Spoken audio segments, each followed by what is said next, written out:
Subscribe to our YouTube channel and press the bell icon to get the latest updates.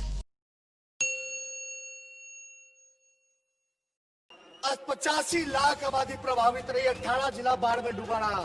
Central का team भी नहीं आकर के देखा कि मेरा भाई लोग बाढ़ में डूब रहा है, उन लोगों को कुछ किया जाए, कोई देखने नहीं आया। और नीतीश कुमार जी तो 144 दिन से सीएम हाउस में अंदर रहे। पहले भी कोरोना था, अभी भी कोरोना है, लेकिन उस समय नहीं निकले बाहर। अभी निकल रहे। वोट चाहिए, कुर्सी चाहिए तो निकलत रहे, वोट मांगत रहे। बताओ, निकलना चाहिए था कि नहीं निकलना चाहिए था? ये 2-2 हजार किलोमीटर तक, 1500 किलोमीटर तक, एगो माई एगो कोड़ा में बबुआ के लेल बारी, एगो में सामान लेके चलत रही 1500 किलोमीटर। और नीतीश जी कहते रहे कि जो जहां है वहीं रहो। बोले थे कि नहीं बोले थे? 40 लाख से भी ज्यादा मजदूर लोग आए। सुप्रीम कोर्ट ने बोला कि रोजगार दो नीतीश जी। आप जाइए तो एयरपोर्ट चले जाओ, रेलवे स्टेशन चले जाओ, सब मजदूर को वापस ले जा रहा है, पलायन कर रहा है। बिहार का अरबों खरबों रुपया बर्बाद हो रहा है, ये आप लोग जान रहे हैं। बाहर का पैसा दूसरे राज्यों में जा रहा है। उच्च शिक्षा के लिए लोग बाहर जाते हैं, इलाज के लिए बाहर जाते हैं, रोजी रोटी मजदूरी के लिए बाहर जाते हैं। तो हम ज्यादा कुछ नहीं कहेंगे, आप लोग होशियार हो। हमसे कहते हैं कि पैसा कहां से आएगा। बिहार का बजट 2,13,000 करोड़ है। कितना? 2,13,000 करोड़। नीतीश बाबू कितना खर्च कर पाते हैं? 60%। 40% हो गया 2,13,000 करोड़ का 80,000 करोड़। 80,000 करोड़ पैसा तो है ही है। लोगों को हम रोजगार दें, सरकारी नौकरी। बाद में जब निवेश बढ़ेगा, टूरिज्म बढ़ेगा, कारखाने लगेंगे, तो कृषि पे उदारीकरण जो होगा उसको देखते हुए जो बाकी प्राइवेट सेक्टर में जो रोजगार लगेंगे वो अलग। लेकिन 10 लाख सरकारी नौकरी इकट्ठे किए जाएंगे, इकट्ठे दिए जाएंगे। इसलिए फॉर्म भरते हो नौकरी के लिए, 500 रुपया लगता है, 1000 रुपया लगता है। 4-4 बार भर ले बारे सर, अभी तक बहाली ना निकलल, तो फॉर्म का फीस हम माफ कर देंगे। परीक्षा केंद्र तक जाने का पैसा हम माफ कर देंगे, भाड़ा हम माफ कर देंगे। जितने स्वयं सहायता समूह हैं, चाहे आशा वर्कर हो गई, आंगनबाड़ी जी हो गई, जीविका दीदी हो गई, विकास मित्र हो गए, इन सभी के मानदेय को 4,000 करने का काम करेंगे और नियमित करने का काम करेंगे। नियोजित शिक्षक वाले लोग, कितना नीतीश जी ने आपको लाठी से पिटवाने का काम किया, किसी से छुपा नहीं है। आप हम लोगों की सरकार बनेगी तो आपको समान काम समान वेतन देने का काम हम लोग करेंगे। कई बुजुर्ग लोग होंगे, उनसे पूछिए वृद्धा पेंशन नहीं मिलता है। मिलता है तो समय पे नहीं मिलता, मिलता तो 400 रुपए मिलता है। वो 400 रुपए को हम लोग 1,000 करने जा रहे हैं वृद्धा पेंशन को। तो ज्यादा कुछ नहीं कहना भाई लोग, मुद्दे की बात करें। देखो, हम नौजवान हैं, नया सोच है, नया बिहार बनाना है, तरक्की की बात होनी चाहिए, मुद्दे की बात होनी चाहिए। युवा, किसान, बेरोजगार, मजदूर, शिक्षा, स्वास्थ्य, इन पे बात होनी चाहिए। आप लोग एक मौका दीजिए, नए सोच के हैं, नया बिहार बनाना है। हर जात के लोगों को, हर धर्म के लोगों को, हर वर्ग के लोगों को हम साथ लेकर के चलने का काम करेंगे। किसी को पीछे नहीं छोड़ेंगे, किसी को पीछे नहीं छोड़ेंगे। तो ज्यादा कुछ नहीं, चाहे स्वर्ण जाति के हो, चाहे पिछड़े जाति के हो, चाहे अति पिछड़े जाति के हो, चाहे दलित जाति के हो, चाहे आदिवासी भाई हो, चाहे अल्पसंख्यक भाई हो, सब लोगों को साथ लेकर के चलेंगे। और देखिएगा, कुछ लोग चाहते हैं कि जो है मुद्दे से भटकाया जाए, लेकिन बटना नहीं है, काम की बात होनी चाहिए। कुछ लोग चाहेंगे जात के नाम पे लड़ाएंगे, कुछ लोग धर्म के नाम पे लड़ाएंगे, लेकिन बिहार के लोग इस बार बेरोजगारी के मुद्दे पे लड़ेंगे, काम के मुद्दे पे लड़ेंगे, किसान मजदूर के मुद्दे पे लड़ेंगे। तो ज्यादा कुछ हम ना कहेंगे। तो लोग हाथ उठा के हमरा के राहुल जी के निश्चिंत कर दो, अरे निश्चिंत कर दो हाथ उठा करके, अरे जितावे के बना। अब जा तरी सरकार बनावे तो रउआ लोग के आशीर्वाद बनू, तो करे के बा, लड़े के बा, जीते के बा। ए भाई लोग 9 नवंबर के लालू जी के एगो बेल में रिहाई हो जाए, एगो बेल हो गया, एगो आखिरी बचा है। 9 नवंबर को लालू जी का रिहाई होगा। 9 नवंबर को मेरा जन्मदिन भी है और 10 तारीख को नीतीश जी का विदाई है। अरे विदाई बानू, दोनों हाथ उठा के बोलिए, बोलो हिसुआ की जनता जिंदाबाद, नवादा की जनता जिंदाबाद।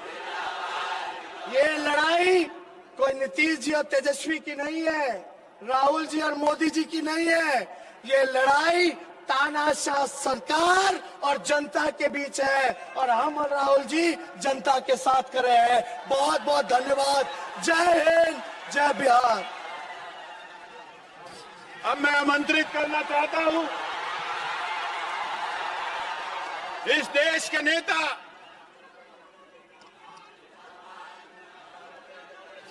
हम सबके दिलों की धड़कन, कांग्रेस पार्टी के पूर्व अध्यक्ष, हमारे नेता आदरणीय राहुल गांधी जी को अगर एक बार हाथ उठाकर सब नारा लगाएंगे तो आने वाले समय में बिहार और देश की तकदीर बदलने का जो काम करेंगे। आदरणीय राहुल गांधी जिंदाबाद, तेजस्वी यादव राहुल गांधी। मैं अपने नेता आदरणीय राहुल गांधी जी से आमंत्रित करता हूं।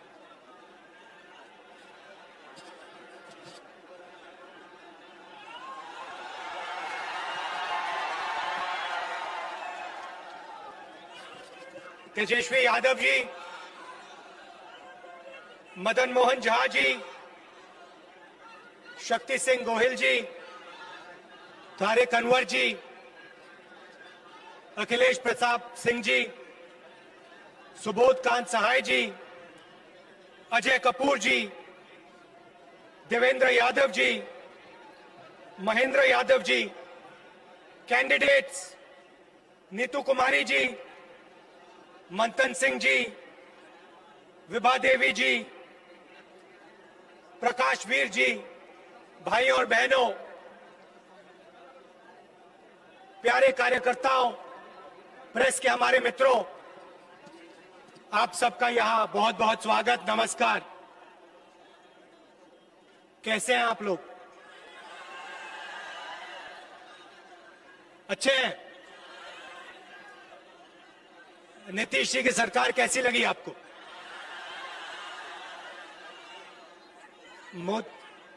मोदी जी के भाषण कैसे लगे?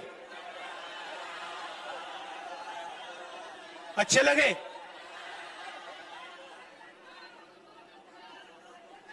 उन्होंने कहा कि बिहार के जो हमारे सैनिक शहीद हुए उनके सामने प्रधानमंत्री अपना सिर झुकाते हैं। नरेंद्र मोदी जी ने कहा पूरा देश उनके सामने, बिहार के शहीदों के सामने सिर झुकाता है। मगर सवाल ये नहीं है, सवाल सिर झुकाने का नहीं है, सवाल दूसरा है। जब बिहार के युवा सैनिक शहीद हुए, उस दिन हिंदुस्तान के प्रधानमंत्री ने क्या कहा और क्या किया, सवाल वो है। लद्दाख में गया हूं,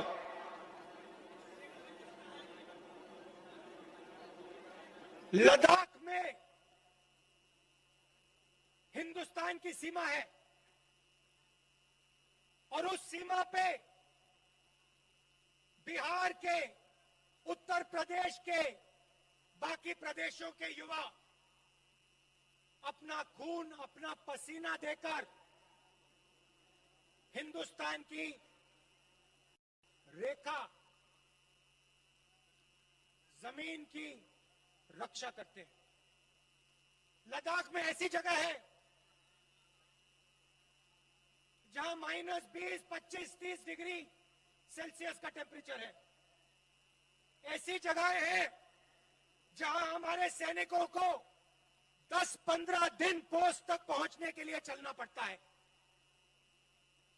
सियाचिन में हमारे युवा ठंड से मरते हैं मगर वापस नहीं आते, भूखे रह जाते हैं, वापस नहीं आते। उन्होंने आजादी के दिन से के बाद हिंदुस्तान की सीमा की रक्षा की। सवाल यह है कि जब चाइना की सेना ने हमारे 20 सैनिकों को मारा, शहीद किया और हमारी जमीन ली, भाई और बहनों, 1200 किलोमीटर हिंदुस्तान की जमीन चाइना ने ली है। चाइना की सेना हिंदुस्तान के अंदर है। सवाल यह है कि जब चाइना हमारी जमीन के अंदर आए तो हमारी प्रधानमंत्री ने हमारे वीरों का अपमान करते हुए यह क्यों बोला कि हिंदुस्तान के अंदर कोई नहीं आया? सवाल भाइयों और बहनों ये है। आज कहते हैं मैं सिर झुकाता हूं, मगर हिंदुस्तान की सेना का अपमान नरेंद्र मोदी ने किया जब उन्होंने देश को झूठ बोला कि चाइना का कोई भी सैनिक हिंदुस्तान के अंदर नहीं आया। सवाल यह है नरेंद्र मोदी जी, ये चाइना के सैनिक जो हिंदुस्तान के अंदर बैठे हैं, इनको आप बाहर कब निकालोगे? सवाल यह है। आप सिर झुकाने की बात मत कीजिए, आप हमारे वीर सैनिकों को यह बताइए कि चाइना को आप हिंदुस्तान से कब बाहर फेंकोगे, यह बताइए। और यहां आकर उल्टे सीधे झूठ मत बोलिए, यहां बिहारियों को झूठ मत बोलिए। आप बिहारियों को यह समझाइए कि आपने उनको रोजगार कितना दिया और कब। पिछले चुनाव में बोला था 2 करोड़ युवाओं को रोजगार दूंगा,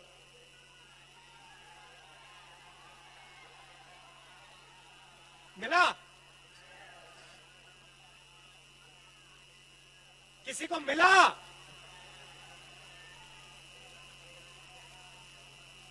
जीरो। आते हैं,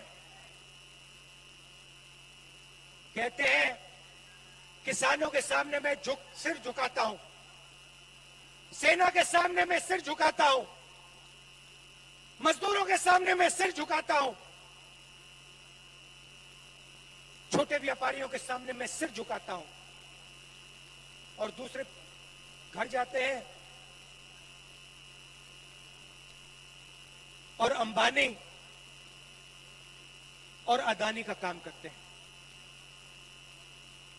भाषण आपको देंगे, सिर झुकाएंगे आपके सामने, मगर जब काम करने का समय आएगा तो फिर काम किसी और का करेंगे। नोटबंदी की फायदा हुआ आपको? आप बैंक के सामने खड़े हुए ना, ऐसी धूप में खड़े थे ना, बारिश में खड़े थे ना, आपने अपना पैसा बैंक में डाला, ठीक है, पैसा कहां गया? आपका पैसा कहां गया? हिंदुस्तान के सबसे अमीर लोगों के जेब में अंदर। आपसे कहा काले धन के खिलाफ लड़ाई। क्या अदानी जी बैंक के सामने खड़े थे क्या? अंबानी जी बैंक के सामने खड़े दिखे आपको?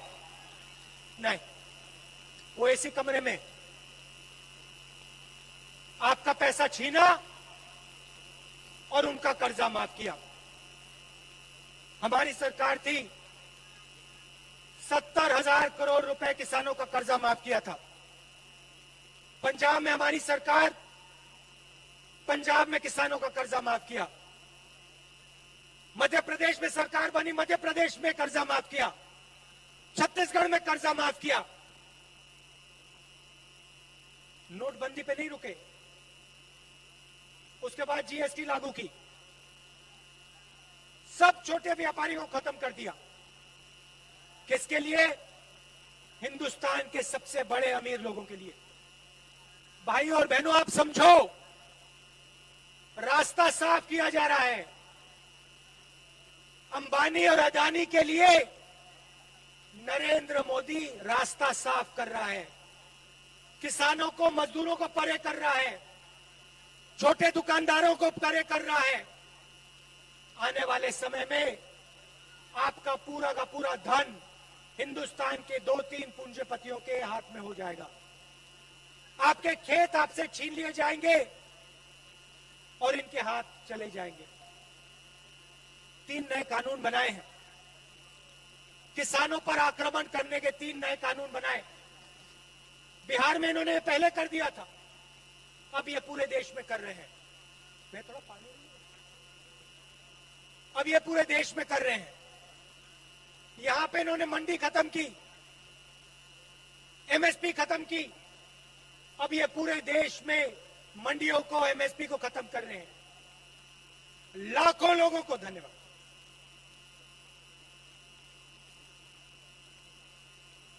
लाखों लोगों को बेरोजगार करने जा रहे हैं। और जहां भी जाते हैं आपसे झूठ बोलते हैं। हिंदुस्तान की जमीन किसी ने नहीं ली। लाखों लोगों को मैंने रोजगार दिया। किसानों के साथ प्रधानमंत्री हूं, खड़ा हूं, मगर काम सिर्फ उन 2 लोगों का होता है। एयरपोर्ट, रेलवे लाइन, आपके खेत, माइंस, जो भी उनको चाहिए नरेंद्र मोदी देता है।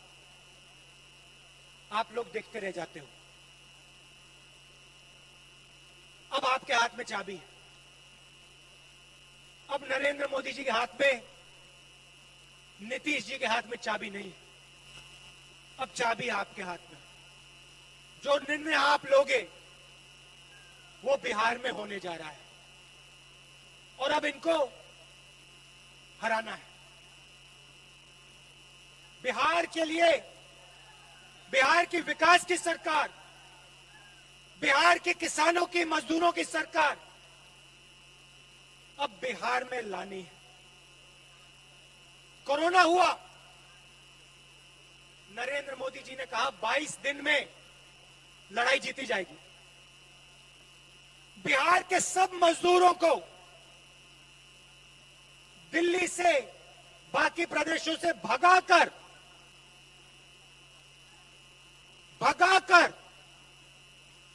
बिहार भेजा। जब बिहार पैदल आए, जब आप पैदल आ रहे थे, जब आप भूखे थे, जब आप प्यासे थे, तो नरेंद्र मोदी क्या कह रहे थे? नरेंद्र मोदी जी ने आपकी मदद की, बिहार के मजदूरों की मदद की। मजदूरों के सामने सर झुकाते हैं, मगर जब समय आता है तो मदद नहीं करते। आप भूखे प्यासे मरे, आप हजारों किलोमीटर चले, नरेंद्र मोदी जी ने आपको ट्रेन नहीं दी, बस नहीं दी। नरेंद्र मोदी ने आपसे कहा, भूखे हो तो क्या हुआ, प्यासे हो तो क्या हुआ, हजारों किलोमीटर चलो, अब बिहार की ओर चलो, मर जाओ पिस जाओ, मुझे कोई फर्क नहीं पड़ता। यह सच्चाई है भाइयों और बहनों। सच्चाई आपको पहचाननी पड़ेगी, क्योंकि जब आप सच्चाई पहचानोगे तभी ये देश और ये प्रदेश आगे बढ़ेगा। और मुझ में पूरा भरोसा है कि इस बार बिहार सच्चाई को पहचानने जा रहा है। इस बार बिहार नरेंद्र मोदी को, नीतीश कुमार को जवाब देने जा रहा है।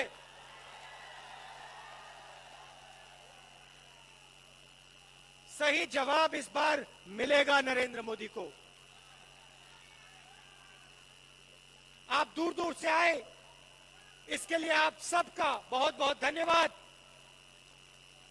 कांग्रेस पार्टी और गठबंधन के हमारे जो कैंडिडेट्स हैं, उनका पूरा समर्थन कीजिए, उनको जिताइए और बिहार में एक नई सरकार लाइए। बहुत बहुत धन्यवाद। जय हिंद।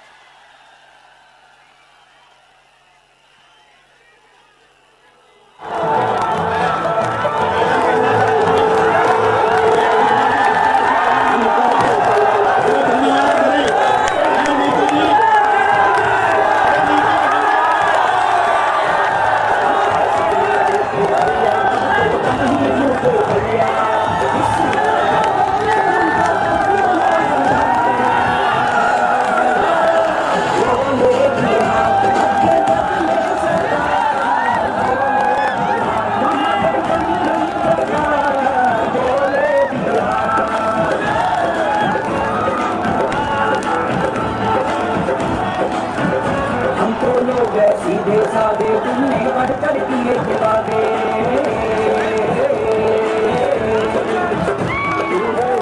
अब तक आधे उलटे तुमने मैंने